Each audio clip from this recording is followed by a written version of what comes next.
Success at any age, finally, Mohamed. What's the optimum age to fall pregnant, and when are you just too old? Well, I think generally speaking, the earlier the better, and I would say maybe below 30 is the optimum time to start a family. Definitely below 35, because after 35 the chances of success and the performance of the ovaries and the quality of the eggs decline very steadily. And every woman, there will come a time when the ovary is no longer going to perform, and even before that time, for a few years, the quality of the eggs that are still there are not the best.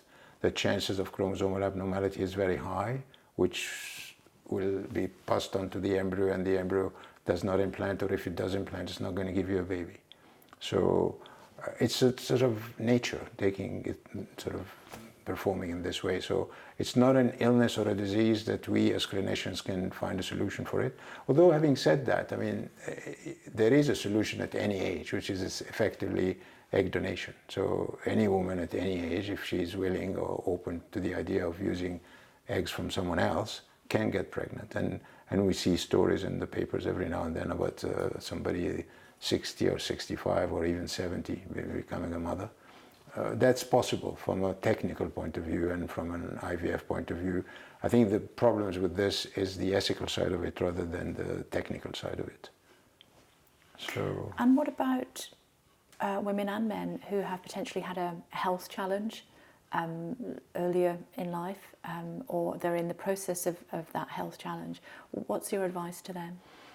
I think we've looked into this from the late 90s when we applied to do egg freezing in this country because it wasn't available, and we had to take a license, and the technology was very new and so on.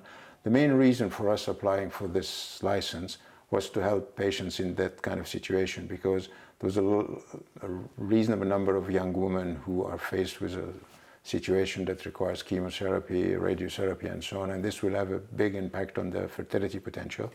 And their only way at that time to help them and preserve some of their fertility is to actually take some of their eggs before they get the treatment and freeze them for future use. And we've always provided this treatment for those kind of patients free of charge. This is from the late 1990s to this day. And I mean, obviously egg freezing has now taken off, and I think the main use of it is for social egg freezing and stuff like that. But where we started was essentially for that reason. We still offer it for people who've got cancer and so on. We'd still also offer it for people who want to do it for what is called social reasons.